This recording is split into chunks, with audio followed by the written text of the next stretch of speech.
Hello everyone, this is Minna Dhankar and welcome back to my YouTube channel #commercewise। तो class 12th accountancy आज chapter number 6 start करेंगे। तो chapter है अपना dissolution of A firm. Dissolution of partnership firm, ये है अपना chapter number 6। तो इसकी थ्योरी क्लास कर रहे हैं हम कि जो डिसोल्यूशन है इसका मतलब होता क्या है। हमने अब तक पढ़ा था कि जो पार्टनरशिप है, जो पार्टनर्स मिलके काम कर रहे थे, वो पार्टनरशिप डिसॉल्व हो रही थी। डिसॉल्व कैसे हो रही थी, चलो एक बार थोड़ा सा कॉन्सेप्ट करते हैं। यहाँ पर डिसोल्यूशन मतलब क्या होता है। डिसोल्यूशन का मतलब होता है वाइंडिंग अप, मतलब क्लोज हो जाना। डिसोल्यूशन का मतलब क्या होता है, वाइंडिंग अप यानी क्लोज हो जाना। अब यहाँ पर क्या क्लोज हो रही है, पार्टनरशिप फर्म। लेकिन थोड़ा सा डिफरेंस समझो एक बार। एक वर्ड होता है हमारा पार्टनरशिप, डिसोल्यूशन ऑफ पार्टनरशिप, और एक हो जाएगा अपना डिसोल्यूशन ऑफ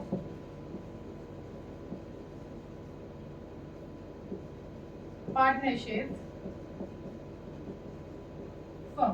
ठीक है, ये दो चीजें सीखेंगे। अच्छा आप बताइए, हमने अब तक अपना चैप्टर 2 कर लिया, 3, 4, 5, हम चैप्टर 6 पर आ गए। उन चैप्टर में हमने क्या क्या कवर किया। सेकंड चैप्टर में हमने अकाउंटिंग इन्फॉर्मेशन पढ़ी, किससे रिलेटेड, जो पार्टनरशिप है उसके फंडामेंटल्स पढ़े हैं। थर्ड में हमने चेंज इन पीएसआर देखा, वैल्यूएशन ऑफ गुडविल देखी। फोर्थ में हमने एडमिशन देखा। फिफ्थ में रिटायरमेंट और डेथ ऑफ ए पार्टनर देखा। तो अब एक बार देखें यहाँ पर जो अब तक हमने चैप्टर्स किए हैं उनमें क्या पढ़ा। उनमें हमने डिसोल्यूशन ऑफ पार्टनरशिप जो है, जो पार्टनरशिप थी पार्टनर्स के बीच में, वो डिसोल्व हो रही थी। ठीक है, कैसे कैसे डिसोल्व हो रही थी। अब देखो, जब पार्टनरशिप खत्म हो जाए, एक तो देखो पार्टनरशिप खत्म हो और एक पार्टनरशिप फर्म, वो पूरी फर्म खत्म हो जाए। ठीक है, वही वाइंड अप हो जाए। अब देखो पार्टनरशिप कैसे खत्म हुई होगी, या तो चेंज इन पीएसआर हुआ होगा, कोई चेंज आया होगा, change in profit sharing ratio. PSR में कोई चेंज आ गया, लाइक 3 पार्टनर थे, ए बी सी। ठीक है, इनकी पीएसआर में चेंज आ जाए। पीएसआर मतलब इनका जो प्रॉफिट शेयरिंग रेशियो था वो 2, 3, 4 था, और फ्यूचर में कैसे करेंगे, फ्यूचर में अपना प्रॉफिट शेयरिंग रेशियो रखना चाहते हैं 4, 2, 3। ठीक है, तो अब पीएसआर में चेंज आ गया, मतलब पार्टनरशिप जो जिस पर्पस से बनाई गई थी, जिस प्रॉफिट शेयरिंग रेशियो से बनाई गई थी, वही चेंज हो गई है। तो यहाँ पर क्या कह सकते हैं कि ये डिसोल्यूशन ऑफ पार्टनरशिप है। पहला केस अपना ये। सेकंड जो अपना केस होगा वो क्या होगा, admission of A partner. Admission of A partner, किसी पार्टनर का एडमिशन हुआ हो। हम क्या पढ़ रहे हैं, अभी हम पढ़ रहे हैं डिसोल्यूशन ऑफ पार्टनरशिप, और टॉपिक हमारा क्या है, डिसोल्यूशन ऑफ पार्टनरशिप फर्म। तो इन दोनों के बीच में जब तक हमें डिफरेंशिएट करना नहीं आएगा तो आगे चलने का फायदा नहीं है। तो अब कहता है एडमिशन ऑफ ए पार्टनर, नया पार्टनर आ गया। हमारे पास थे 2 पार्टनर ए और बी, प्रॉफिट शेयरिंग रेशियो था 1:2। एक नया आ गया सी, और इसके आने से ना पीएसआर में चेंज हो गया। ठीक है, पीएसआर बदल गई, नई पीएसआर आ गई। तो यहाँ पर क्या हुआ, चेंज आया किसमें, पीएसआर में। तो जो पार्टनरशिप जिस एग्रीमेंट से थी वो चेंज हो गई। तो यहाँ क्या मान सकते हैं, ये क्या हो गया, डिसोल्यूशन ऑफ पार्टनरशिप। थर्ड मैं कहूँ जो अपना चैप्टर 5 था, रिटायरमेंट और death of A partner. Death of A partner, अगर किसी पार्टनर की डेथ हो जाए, अगर किसी पार्टनर की डेथ हो जाती है तो पहले उनका पीएसआर क्या होगा, 3 पार्टनर का अलग अलग होगा। अब डेथ हो गई तो वो 2 या 3 पार्टनर जो बच गए हैं वो अपनी पीएसआर चेंज करेंगे, तो वहां पर भी पार्टनरशिप खत्म हो रही है। अगर कोई रिटायरमेंट ले रहा है, कोई पार्टनर जा रहा है फॉर्म से, तो वो भी क्या करेगा, अपना कुछ हिस्सा वहां छोड़ जाएगा, तो वहां भी क्या हुई, पीएसआर चेंज हुई है। तो ये रीजन है किसके, जो पार्टनरशिप में चेंज आएगी, किसके हैं, जो पार्टनरशिप में चेंज करेंगे। तो इन रीजन से तो क्या खत्म होती है, हमारी पार्टनरशिप वाइंड अप हो जाती है। लेकिन ऐसे कौन से रीजन है जिनसे पार्टनरशिप फर्म, वो फर्म ही खत्म हो रही है जिस फर्म से हम अब तक जितना प्रॉफिट अर्न कर रहे थे, जो सारी चीजें हम यहाँ पर क्लियर कर रहे थे। ठीक है, पार्टनरशिप फर्म, इसका मतलब क्या है, जो बिजनेस है वो क्या हो गया, शट डाउन। ठीक है, जो बिजनेस था अब तक तो जो उसमें काम कर रहे थे उन्हीं में चेंज आया है, अब वो बिजनेस ही शट डाउन हो गया। अब वो बिजनेस शट डाउन हुआ है तो इसका मतलब यहाँ पर हमें कुछ ट्रीटमेंट करने पड़ेंगे। पहले रीजन देखते हैं वो कौन कौन से रीजन होते हैं जो ये शट डाउन बिजनेस हमारा हो सकता है। तो पहला रीजन क्या होगा, if any partner become insolvent, अगर कोई पार्टनर इंसॉल्वेंट हो जाए, मतलब इंसॉल्वेंट का मतलब होता है दिवालियापन निकल जाए उसका। ठीक है, वो बिल्कुल ही ज्यादा डेट में, मतलब उसकी डेट ही कवर ना हो, तो उस केस में क्या होगी, पार्टनरशिप फर्म बंद हो सकती है। ठीक है, अच्छा और कौन से क्या होंगे, जो पार्टनर्स हैं जो फर्म में काम कर रहे हैं वो क्या कर रहे हो, इलीगल काम कर रहे हो। पार्टनर्स डूइंग इलीगल बिजनेस, कोई भी इलीगल बिजनेस कर रहे हो तो उस टाइम पर भी क्या होगी, कोर्ट उसको बंद करवा देगा, वो पार्टनरशिप फर्म हमारी क्या हो जाएगी, बंद हो जाएगी। ठीक है, उसके बाद थर्ड पॉइंट क्या हो जाएगा, conversion of partnership firm into company. अब जो हमारी पार्टनरशिप फर्म थी, जो छोटा सा बिजनेस हम कर रहे थे, वो किस में चेंज हो गया, वो बढ़ के किस में चेंज हो गया, वो कंपनी में चेंज हो गया। तो पार्टनरशिप फर्म तो खत्म ही हो गई, अब वो कंपनी बन रही है, तो पार्टनरशिप फर्म क्या होगी, हमारी खत्म हो गई। या फिर मैं कहूं कोई परचेज कर ले हमारी फर्म को, परचेज मतलब कैसे कह सकते हैं, परचेज करे कोई, purchase of partnership firm by any company. अगर वो परचेज की गई हो, अगर हमारी पार्टनरशिप, यहाँ तो क्या था, हमारी जो पार्टनरशिप फर्म थी वो कन्वर्ट हो गई। कन्वर्जन मतलब पहले हम छोटे लेवल पे काम कर रहे थे, हमारा सेटअप अच्छा हो गया तो हमने उसको कंपनी का नाम दे दिया। अब यहाँ पर क्या, कोई कंपनी ही हमारी पार्टनरशिप फर्म को खरीद रही। इसी में एक पॉइंट आ जाएगा, कहाँ लिखूं, ये लिख देते हैं। इसी में पॉइंट आ जाएगा merger of partnership firm. Merger of partnership firm का मतलब क्या है, दो अलग अलग फर्म थी और दोनों मर्ज होके एक बन गई हैं, तो क्या हो जाएगी, जो पहले वाली पार्टनरशिप फर्म थी वो क्या हो गई, वाइंड अप हो गई, बंद हो गई, शट डाउन हो गई।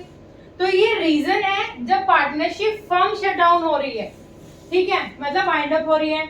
और ये रीजन थे जब पार्टनरशिप खत्म हो रही थी। यहाँ तो पूरी पार्टनरशिप फर्म खत्म हो रही है और यहाँ क्या, पार्टनरशिप खत्म हो रही है। ठीक है, अब देखो ये हमें डिफरेंस तो क्लियर हुआ होगा यहाँ से। अब जब ये खत्म हो रही है तो इसका अकाउंटिंग ट्रीटमेंट हम कैसे करेंगे, क्या करेंगे, अकाउंटिंग ट्रीटमेंट। अकाउंटिंग ट्रीटमेंट, अच्छा हमने अब तक ना क्या पढ़ा था, जो पार्टनरशिप थी वो खत्म हुई थी तो हमने क्या क्या किया था, पार्टनरशिप खत्म हुई तो हमने वैल्यूएशन ऑफ गुडविल किया था, रिवैल्यूएशन अकाउंट बनाया था, कैपिटल बैलेंस शीट, जो न्यू अपडेटेड बैलेंस शीट थी वो चीजें बनाई थी। अब जब फर्म खत्म हो रही है, फर्म शट डाउन हो रही है, तो हमें क्या करना है, क्या करेंगे हम, पहली बात तो जितनी भी अपनी एसेट्स हैं, जितनी भी फर्म की एसेट्स हैं और जितने भी फर्म की लायबिलिटीज हैं, एसेट्स होंगी जो उनको बेच देंगे हम, ठीक है, उनको बेच देंगे। और जो लायबिलिटी है उनको पे कर देंगे। ठीक है, मतलब लायबिलिटी को पे ऑफ करेंगे और एसेट को क्या कर देंगे, सेल कर देंगे। तो जितना भी पैसा हमारा एसेट के सेल करने से आएगा, जितनी भी लायबिलिटी पे करने के बाद बचेगा, उस अमाउंट को क्या करेंगे, जो पार्टनर्स हैं उन पार्टनर्स के कैपिटल अकाउंट में डाल देंगे। हम जब पार्टनरशिप खत्म हो रही थी उस टाइम भी आपको ध्यान हो तो हम एक अकाउंट बना रहे थे, रीवैल्यूएशन अकाउंट, और इस अकाउंट में जो चेंज आ रहा था कि जो भी एसेट बढ़ गई है, लायबिलिटी घट गई है, उसको उससे जो प्रॉफिट या लॉस आ रहा था वो भी किस में ट्रांसफर कर रहे थे, कैपिटल अकाउंट में। तो सेम सीन हो जाएगा इसमें। इसके लिए क्या करना पड़ेगा हमें, हम इसके लिए रिवैल्यूएशन नहीं बनाएंगे, क्योंकि रिवैल्यूएशन में तो हमें नई वैल्यू पता चल रही थी कि आगे हमारी जो लायबिलिटीज है, जो हमारी एसेट है, उनकी फ्यूचर में जो नई वैल्यू है वो क्या है। हमें तो यहाँ पर उन चीजों को सबको बेचना है।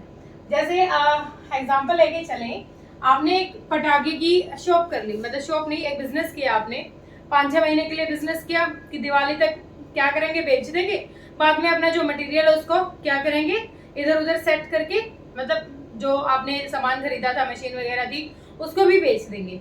5-6 महीने हुए, प्रॉफिट अर्न किया, फिर आपने जितना भी मटेरियल था, लाइक आपने कुछ जितना पटाखों के लिए जो सामान लिया था, जो बचा हुआ है, उसको भी क्या करोगे, आप बेच दोगे। क्यों बेच दोगे, क्योंकि अब आप उस बिजनेस को कर रहे हो खत्म कर रहे हो, तो उसमें जितना सामान है सब चीजों को बेच दो। किसी को पैसा देना रहता है तो पैसे को दे दो, फिर जो अमाउंट बचता है उस पे किसका हक होता है, उस पे होता है पार्टनर्स का। तो यहाँ पर अकाउंटिंग ट्रीटमेंट करेंगे। अकाउंटिंग ट्रीटमेंट में क्या करेंगे, हम क्या करेंगे, क्लोज करेंगे किसको, जितनी भी हमारी बुक्स हैं उनको क्लोज करेंगे। बुक्स लाइक एसेट्स और लायबिलिटी को पे ऑफ करेंगे। क्या करेंगे, एसेट और लायबिलिटी को पे ऑफ करेंगे। इनको पे करने के लिए हम एक अकाउंट बना रहे हैं, रियलाइजेशन अकाउंट। यहाँ पर रिवैल्यूएशन नहीं बनेगा, रियलाइजेशन अकाउंट।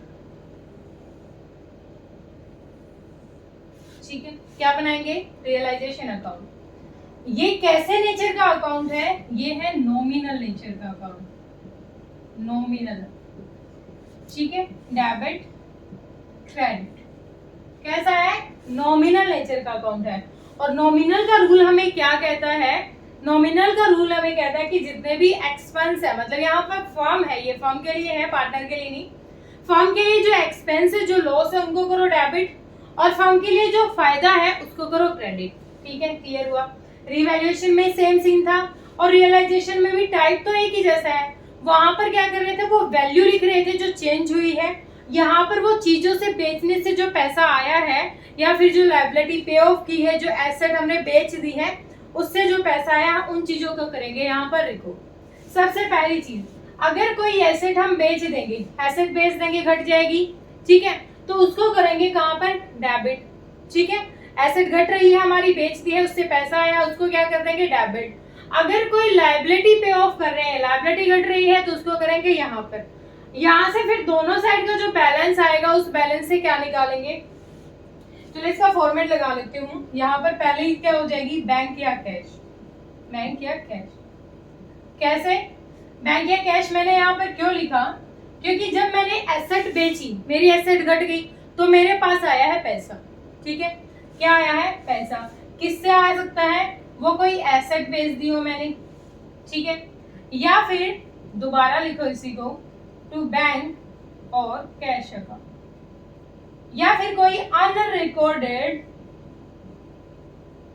एसेट बेच दी। अब थोड़ा सा एक बार कॉन्सेप्ट समझे इस बात का,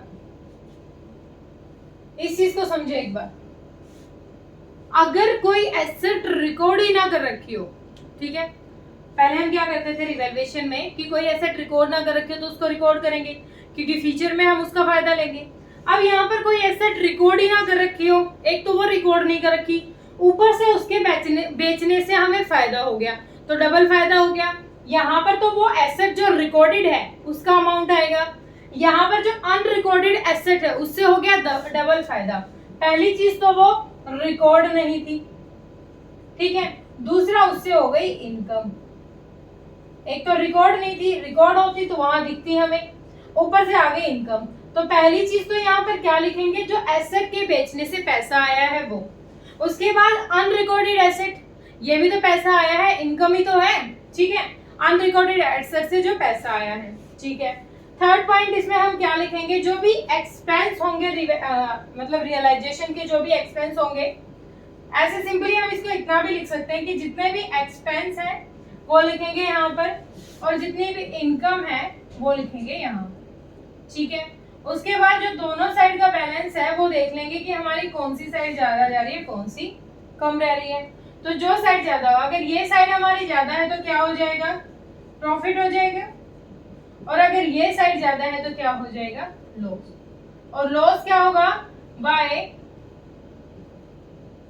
bye loss transfer to partners capital account. इधर क्या हो जाएगा, by profit transfer to partners capital account, ठीक है, क्लियर हुआ। तो बहुत बेसिक से चीजें हैं जो जनरल एंट्री के थ्रू करेंगे। आज बस इतना समझो कि चलो मैं वैसे बता देती हूँ, एक बार रियलाइजेशन अकाउंट और रिवैल्यूएशन अकाउंट में डिफरेंस बता देती हूँ। दोनों का नेचर कैसा है, दोनों नॉमिनल नेचर के अकाउंट हैं। क्या कर रहे हैं हम, रिवैल्यूएशन अकाउंट और रियलाइजेशन अकाउंट।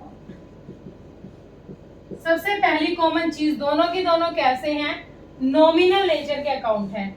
ये कब बनता है, जब पार्टनरशिप वाइंड अप होती है। कब बनता है, जब पार्टनरशिप वाइंड अप होती है। रियलाइजेशन कब बनता है, जब पार्टनरशिप फर्म